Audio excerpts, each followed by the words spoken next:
Mari kita akan persiapkan hati kita untuk kita boleh bersama-sama dilawat oleh kebenaran firman Tuhan. Kita datang di hadapan Tuhan, kita bawa hati kita, dan biarlah apa yang kita boleh dengar pada pagi hari ini, kita boleh bersama-sama menerimanya, dan benih firman itu boleh bertumbuh di dalam hidup kita, dan kita boleh menjadi pelaku-pelaku firman-Nya. Sungguh besar pengorbananmu kepadaku Tuhan,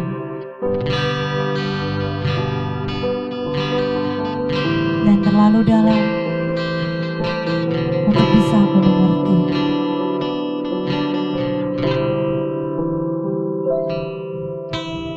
Kemanakah aku dapat pergi menjauhi rohmu yang suci, kau sahabat,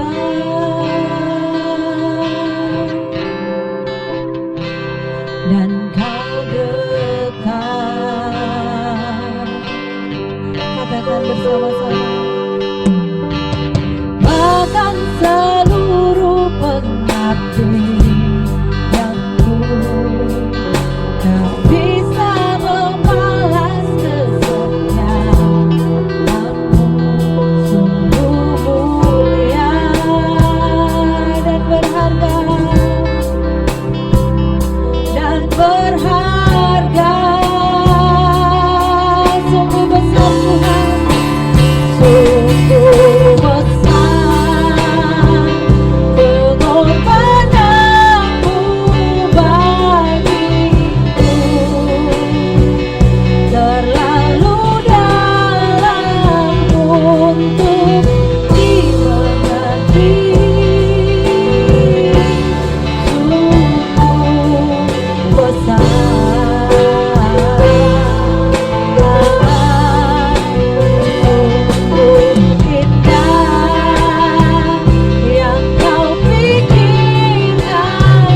Shalom, selamat hari Minggu, selamat beribadah kepada Tuhan pada hari ini, Bapak, Ibu, Saudara, dan anak-anak di rumah kita masing-masing.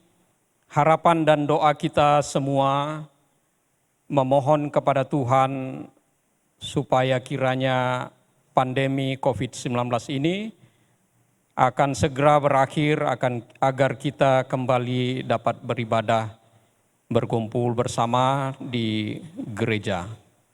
Bapak, Ibu, Saudara sekalian dikasihi Tuhan, ibadah di rumah adalah esensi dari gereja yang sesungguhnya, oleh karena akar rumput dari gereja itu adalah keluarga. Oleh sebab itu, dengan penuh harap, tentu kami merindukan supaya tiap-tiap rumah tangga pada hari Minggu seperti hari ini akan mengindahkan panggilan Tuhan dan perintah Tuhan, yaitu beribadah kepadanya. Dan niscaya kita pasti akan diberkati oleh Tuhan. Bapak, Ibu, Saudara yang dikasihi Tuhan, sebelum kita merenungkan dan membaca bagian dari firman Allah, mari kita berdoa kepada Tuhan, kita memohon pimpinan daripadanya. Mari kita berdoa. Bapa Allah surgawi yang penuh kasih, dengan kasih sayang-Mu menyapa setiap orang untuk datang kepadamu, mendekatkan diri dalam dekapan kasih Allah. Kami anak-anak-Mu berada di rumah, beribadah bersama dengan seluruh anggota keluarga.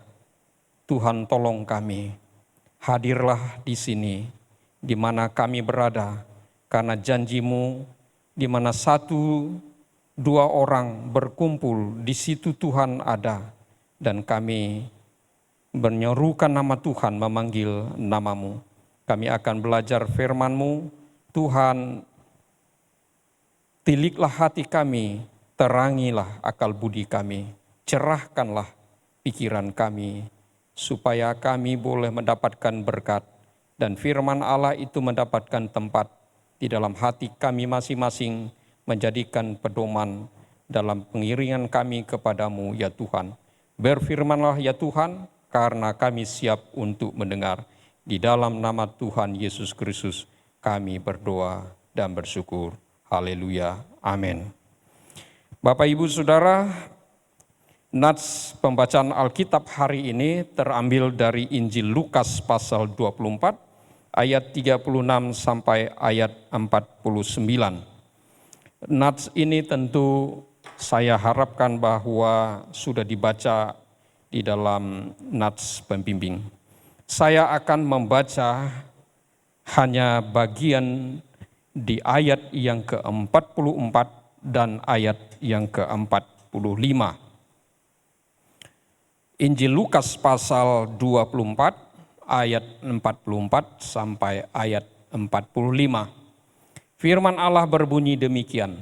Ia berkata kepada mereka, inilah perkataanku yang telah kukatakan kepadamu ketika aku masih bersama-sama dengan kamu, yakni bahwa harus digenapi semua yang ada tertulis tentang aku dalam kitab Taurat Musa dan kitab nabi-nabi dan kitab Mazmur. Lalu ia membuka pikiran mereka sehingga mereka mengerti kitab suci. Renungan firman Tuhan hari ini saya memberi tema, buatlah kami mengerti kehendak-Mu dan pimpinan-Mu ya Tuhan. Buatlah kami mengerti kehendak-Mu dan pimpinan-Mu ya Tuhan. Bagian yang akan kita renungkan yaitu terdapat pada ayat 45 yang berbunyi, lalu ia membuka pikiran mereka sehingga mereka mengerti kitab suci. Bapak, Ibu, Saudara yang dikasihi Tuhan, mengerti akan kitab suci itu bukan suatu perkara yang gampang. Dan mengerti kitab suci juga bukan karena faktor ditentukan oleh kemampuan intelektual dari seseorang. Di dalam Alkitab kita banyak menemukan ayat-ayat yang menceritakan kegagalan dan kekeliruan dari para murid memahami kitab suci maupun pengajaran-pengajaran Tuhan Yesus. Beberapa ayat berikut ini saya tunjukkan kepada Bapak Ibu Saudara sekalian. Di dalam Matius pasal yang ke-20 ayat 20 sampai ayat 28, di situ menceritakan Yohanes dan Yakobus, yaitu anak-anak Zebedius, bersama dengan ibunya mereka datang kepada Yesus dan meminta kedudukan atau posisi. Apa yang mereka minta yaitu yang satu duduk di sebelah kanan dan yang satu duduk di sebelah kiri Yesus. Untuk permintaan yang demikian tentu menimbulkan marah bagi para murid yang lain oleh karena tuntutan yang spesial. Kalau demikian bagaimana dengan murid-murid yang lain? Dan Yesus memberi tanggapan kepada mereka.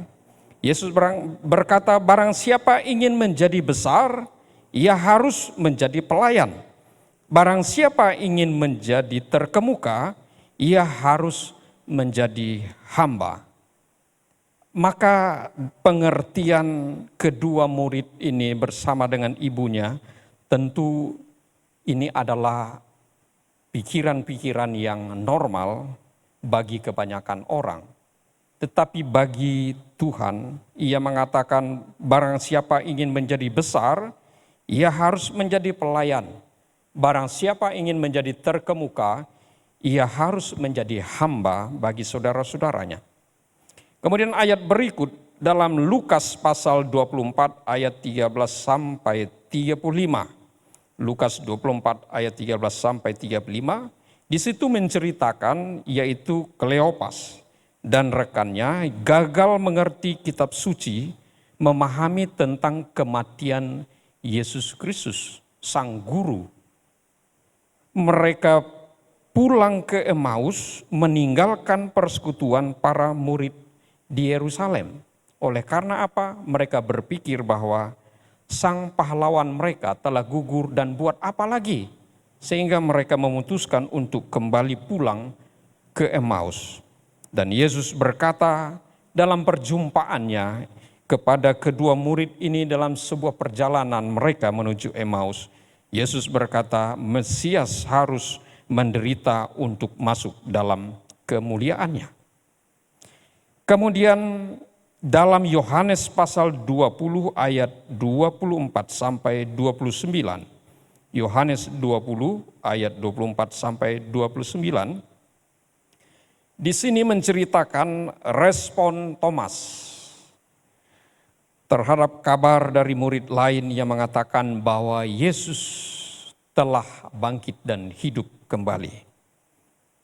Dan Thomas berkata tentang berita yang disampaikan oleh murid ini dengan responnya yang mengatakan, sebelum aku melihat bekas paku pada tangannya dan sebelum aku mencucukkan jariku ke dalam bekas paku itu dan mencucukkan tanganku ke dalam lambungnya, sekali-kali aku tidak akan percaya.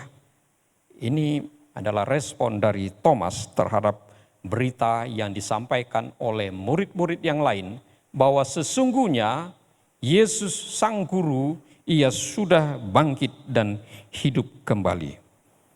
Dan ketika Yesus membuktikan tentang kebangkitannya bukan sebuah berita isapan jempol, tetapi sungguh-sungguh nyata karena menggenapkan seluruh isi kitab. Para nabi dan nubuat-nubuat yang disampaikan oleh nabi-nabi terdahulu. Yesus berkata kepada Thomas, taruhlah jarimu di sini dan lihatlah tanganku, ulurkanlah tanganmu dan cucukkanlah ke dalam lambungku dan jangan engkau tidak percaya lagi, melainkan percayalah. Dan Thomas berkata, ya Tuhanku dan Allahku. Yesus berkata tentang perkara ini. Bagi Thomas, Yesus mengatakan dengan tegas, berbahagialah mereka yang tidak melihat namun percaya. Nah, Bapak Ibu Saudara dikasihi Tuhan, masih banyak kesaksian-kesaksian Alkitab yang menceritakan kegagalan manusia mengerti, memahami kitab suci. Mengerti akan perkataan-perkataan Tuhan. Mengerti akan perbuatan-perbuatan Tuhan. Mengerti akan tanda-tanda zaman. Dan atau mengerti penyataan-penyataan dari kuasa kedaulatan Allah yang bekerja di tengah dunia ini, termasuk kita di zaman ini. Kita tidak mengerti, tidak tahu mengapa pandemi COVID ini sehingga membuat kita hidup dalam situasi seperti sekarang ini. Kita tidak mengerti, kita tidak tahu, dan itu sudah diberitakan di dalam kitab suci. Namun kita tidak mampu untuk menyelami apa yang ada dalam pikiran Allah. Mendengar dan mengerti firman Allah serta mampu memahami makna di balik dari peristiwa-peristiwa yang terjadi itu bukan sekedar kemampuan dari tangkapan indera jasmani atau kemampuan otak dari manusia untuk menyelami. Tidak. Tetapi ini adalah suatu pekerjaan roh, atau dengan kata lain yaitu tindakan spiritual. Rasul Petrus ketika Roh Kudus turun atasnya pada hari Pentakosta, Rasul Petrus dapat tampil berbeda dari Petrus yang sebelumnya, yaitu salah satu dari murid-murid yang juga gagal memahami, gagal mengerti akan kitab suci. Tetapi pada saat itu Petrus berdiri di depan ribuan orang. Ia menjelaskan tentang Yesus yang telah mati. Menjelaskan tentang Yesus yang telah bangkit dan hidup kembali. Dengan runtut menurut kitab suci dan menurut kitab para nabi. Dengan jelas dan lugas ia menjelaskan kepada ribuan orang dan respon yang luar biasa. Orang banyak itu berkata, dan dicatat di dalam Alkitab, ada 4.000 orang bertobat. Mereka bertanya, apa yang harus kami perbuat? Apa yang harus kami perbuat? Ini adalah suatu respon yang luar biasa, di mana tak kala Roh Kudus bekerja kepada orang yang memberitakan dan orang yang mendengarkan dari kabar baik ini, sehingga berespon menerima kabar keselamatan atau panggilan keselamatan. Pertolongan Allah sangat penting dan diperlukan Bapak Ibu dalam mengisi kehidupan kita, di dalam menopang kehidupan kekristenan kita. Jika tidak demikian, maka kita hanyalah orang yang mempunyai agama, memiliki agama, tapi kita tidak memiliki Tuhan. Maka oleh sebab itu kita perlu topangan, kita perlu diisi oleh Tuhan, dan satu-satunya berita dan yang menjadi pedoman dan itu menjadi tuntunan yaitu firman Allah, yaitu kitab suci. Peranan Roh Kudus sangat penting dan sungguh-sungguh dibutuhkan dalam kehidupan kita sehari-hari. Roh Kudus mencerahkan roh kita. Roh Kudus menyinari roh kita. Dan Roh Kudus menuntun, membimbing roh kita. Roh Kudus menolong kita dalam mendengar firman. Roh Kudus menolong kita untuk mengerti firman. Dan Roh Kudus menolong kita untuk melakukan firman. Di dalam Roma pasal 10 ayat 17 berkata, iman timbul dari pendengaran dan pendengaran dari firman Kristus. Maka pada ketiga hal ini, yaitu mendengar, mengerti, dan melakukan, tidak dapat dipisahkan satu dengan yang lain. Bagaimana orang melakukan kehendak Tuhan kalau ia tidak pernah mendengar atau dia tidak mampu mengerti? Maka seseorang Kristen yang sejati yang menghasilkan buah dalam hidupnya, ia melakukan oleh karena pengertian yang diberikan oleh Roh. Ia dapat mengerti oleh karena Tuhan menolong pendengarannya untuk mampu menangkap dari berita kabar baik pimpinan daripada Tuhan melalui bimbingan dari kitab suci. Saya sungguh mengerti akan peranan Roh Kudus pada ketiga hal ini atau pada ketiga aspek ini. Baik pada aspek mendengar maupun pada aspek mengerti dan aspek melakukan kehendak dari Allah. Oleh sebab itu Roh Kudus sangat-sangat kita perlukan keterlibatannya dan campur tangannya kepada kita dalam kehidupan kekristenan kita. Saya mempunyai pengalaman Bapak Ibu berkhotbah dengan pendengar yang berbeda-beda atau kelompok manusia yang berbeda. Ada komunitas orang percaya yang semuanya siap untuk beribadah kepada Tuhan. Maka mereka semuanya mendengar dan memperhatikan pemberitaan firman. Tetapi ada sebuah acara yang di dalamnya beragam latar belakang dan alasan mereka ada di situ.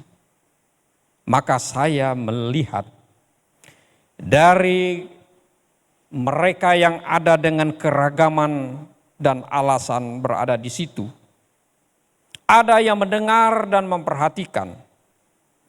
Ada yang biasa-biasa saja dengan wajah yang nampak dingin. Tetapi ada juga yang ketika pemberitaan firman Tuhan itu tertidur lelap. Padahal khotbah itu baru 5 menit disampaikan. Nah, Bapak Ibu Saudara dikasihi Tuhan, maka dalam hal ini mendengar, mengerti dan melakukan firman Allah sekali lagi bukan perkara yang gampang. Orang untuk mendengar firman Allah, ia memerlukan pendengarannya, indera pendengarannya ditolong oleh Tuhan, diterangi dan dicerahkan oleh Tuhan. Untuk dapat mengerti, pikirannya membutuhkan penerangan dan pencerahan oleh Roh Kudus kepadanya. Untuk melakukan kehendak Allah, melakukan firman, ia membutuhkan kuasa dari Allah untuk ia melakukan firman. Seperti yang Tuhan Yesus katakan, roh memang penurut tetapi daging lemah. Maka seluruh aspek kehidupan kita ini membutuhkan pertolongan daripada Tuhan, baik mendengar, mengerti dan melakukan kehendak dari Allah. Di dalam Lukas pasal yang ke-8 ayat 10, tentang hal orang dalam mendengar firman, ayat itu berkata, sekalipun mereka memandang, namun mereka tidak melihat. Sekalipun mereka mendengar, namun mereka tidak mengerti. Mengapa? Karena mereka tidak diberi karunia mengetahui rahasia kerajaan Allah. Maka orang yang jauh dari Tuhan, rohnya diselimuti tabir yang menghalangi pikiran dan pendengarannya, Sehingga firman Allah itu bukan suatu kebutuhan bagi dirinya, sesuatu pendengaran yang asing bagi dirinya. Bapak Ibu yang dikasihi Tuhan, seorang pribadi yang dekat dengan Allah yang bernama Daud, ia berkata di dalam Mazmur pasal 25 ayat 5, "Bawalah aku berjalan dalam kebenaran-Mu, dan ajarlah aku, sebab Engkaulah Allah yang menyelamatkan aku, Engkaulah ku nantikan sepanjang hari."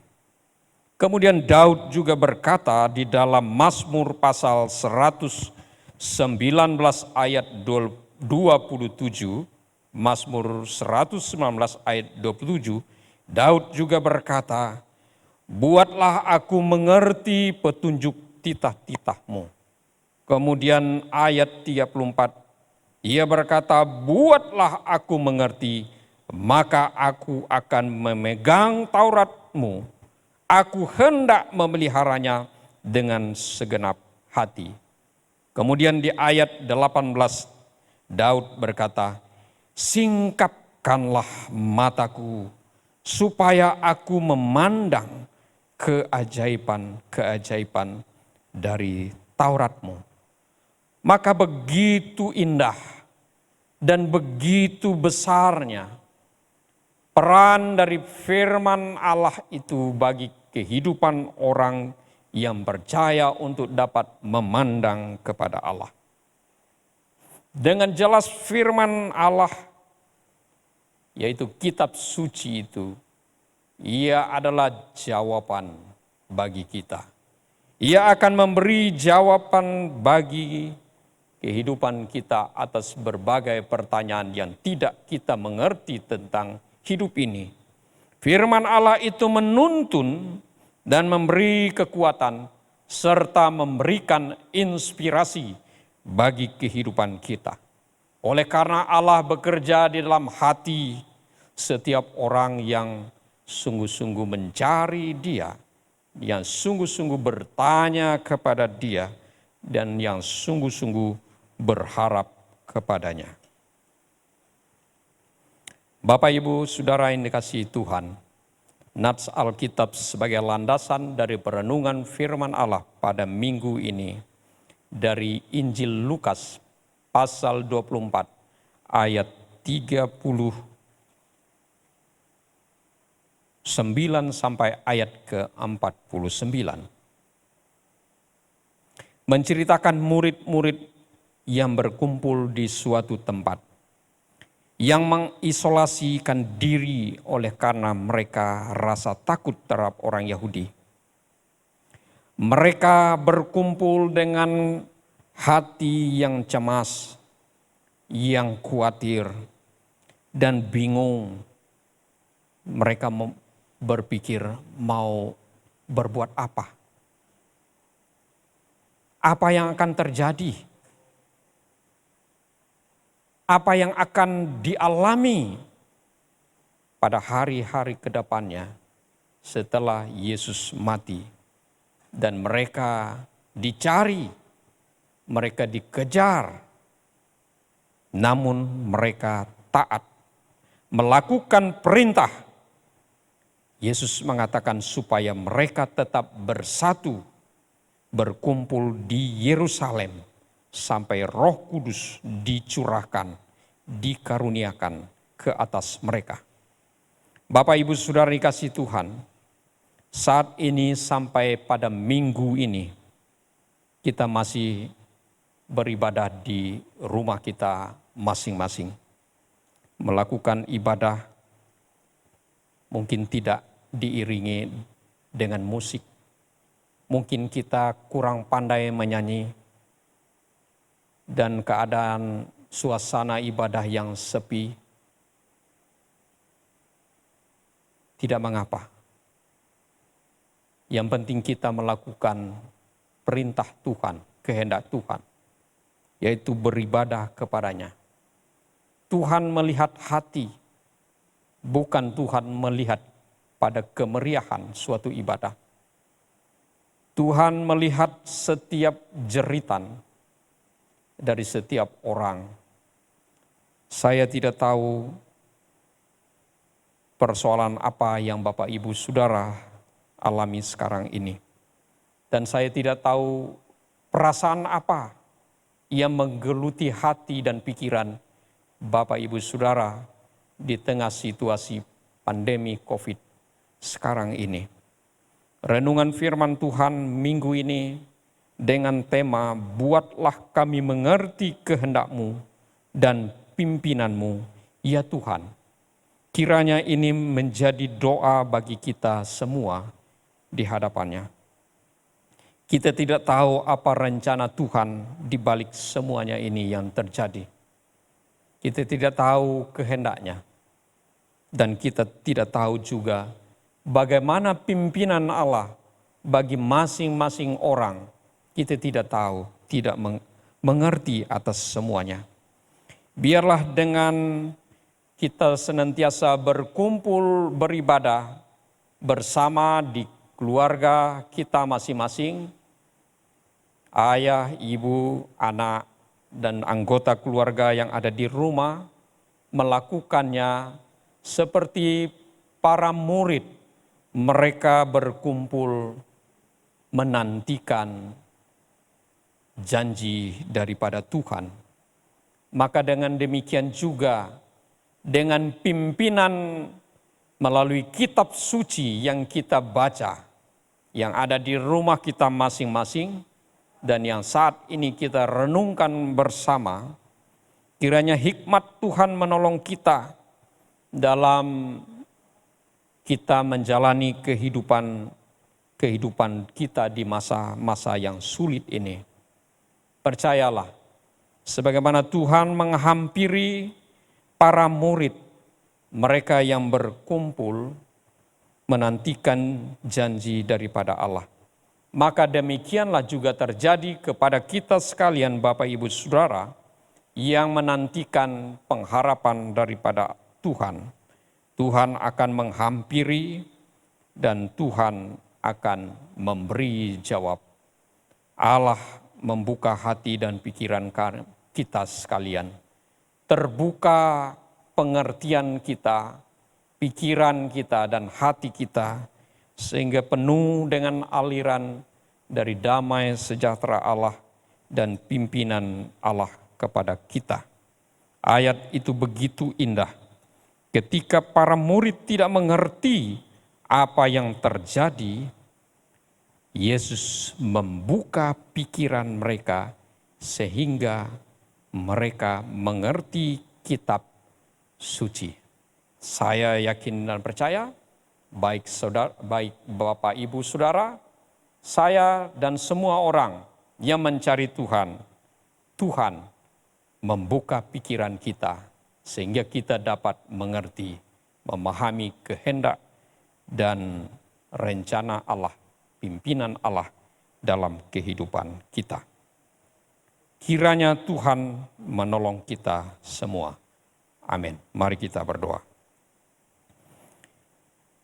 Ya Tuhan Allah kami, nyatalah bahwa untuk memahami kitab suci yang adalah firman Allah, bukan suatu kemampuan manusia yang terbatas ini, bukan oleh akal budi yang sempit ini, tetapi oleh pertolongan Allah Roh Kudus. Tuhan tolong kami, agar pendengaran kami, agar pikiran kami dapat mendengar dengan baik, merespon dengan baik, dan kami dapat mengerti dengan baik kehendak dan rencana Allah dalam kehidupan kami. Tuhan tolong kami untuk dapat melakukan firman dalam kehidupan kami sehari-hari. Tanpa Engkau, kami tidak dapat berbuat apa-apa. Firman-Mu itu pelita bagi kaki kami dan terang bagi jalan kami. Tuhan tolonglah kami. Di tengah situasi yang kami alami, kami hadapi saat ini, Engkau adalah jawaban bagi kami. Karena Engkau Allah yang menerangi seluruh akal budi kami, pikiran kami, memberikan pencerahan, memberikan inspirasi, memberikan topangan, dan mengokohkan kami, sehingga kami sanggup berdiri di tengah apapun badai dari kehidupan yang menerpa. Tuhan adalah penolong, Tuhan adalah kekuatan, dan Tuhan adalah jawaban segala-galanya. Terpujilah Engkau Allah yang empunya firman, meteraikan firman-Mu dalam hati kami, dan jadikanlah itu rema bagi kami. Di dalam nama Tuhan Yesus, kami berdoa dan bersyukur untuk firman-Mu. Amin. Bapak, Ibu, Saudara yang dikasihi Tuhan, saya mengundang Bapak Ibu untuk kita berdiri bersama dengan orang percaya di seluruh muka bumi ini. Mari kita mengikrarkan iman kita. Pengakuan iman rasuli dimulai dengan kata aku percaya. Aku percaya kepada Allah, Bapa yang Maha Kuasa, Khalik langit dan bumi, dan kepada Yesus Kristus, anaknya yang tunggal Tuhan kita, yang dikandung daripada Roh Kudus, lahir dari anak darah Maria, yang menderita sengsara di bawah pemerintahan Pontius Pilatus, disalibkan, mati dan dikuburkan, turun ke dalam kerajaan maut, pada hari yang ketiga bangkit pula dari antara orang mati, naik ke surga, duduk di sebelah kanan Allah Bapa yang Maha Kuasa, dan dari sana ia akan datang untuk menghakimi orang yang hidup dan yang mati. Aku percaya kepada Roh Kudus, gereja yang kudus dan am, persekutuan orang kudus, pengampunan dosa, kebangkitan daging, dan hidup yang kekal.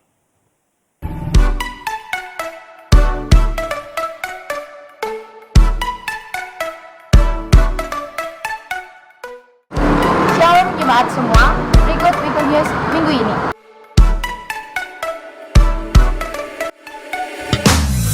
Kau Tuhan yang setia, tanganmu tersedia, memegangku melintasi gelap dunia.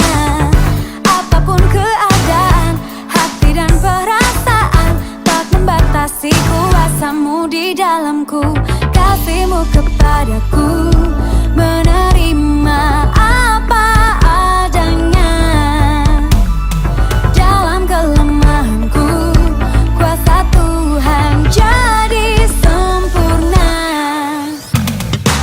Ku kan selalu kembali padamu, yang ku perlu hanyalah Kau Tuhan.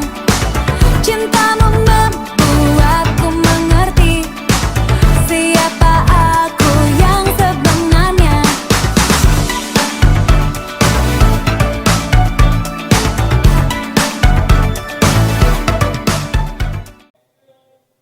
Kita akan mengakhiri seluruh rangkaian ibadah kita pada hari ini.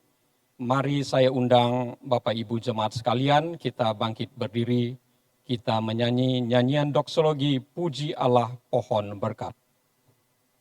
Pujilah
Jemaat yang dikasihi Tuhan saleh-saleh Kristus, kita telah beribadah kepadanya, yakin bahwa Tuhan Allah senantiasa ada beserta dengan engkau.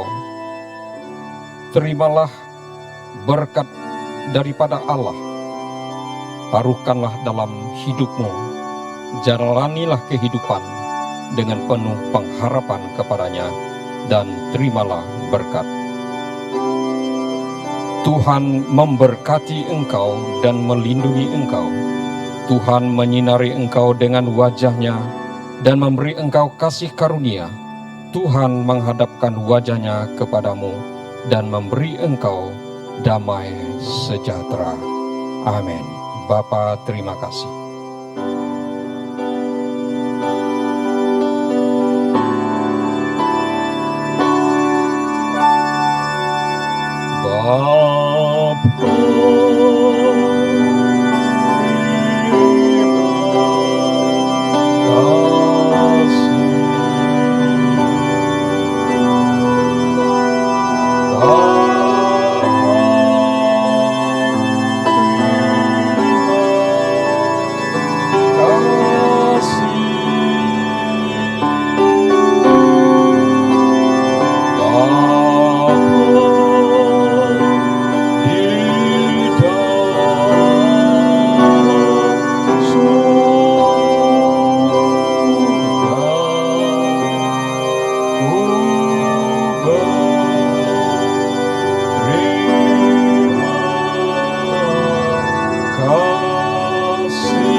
Ibadah kita selesai, Tuhan memberkati kita.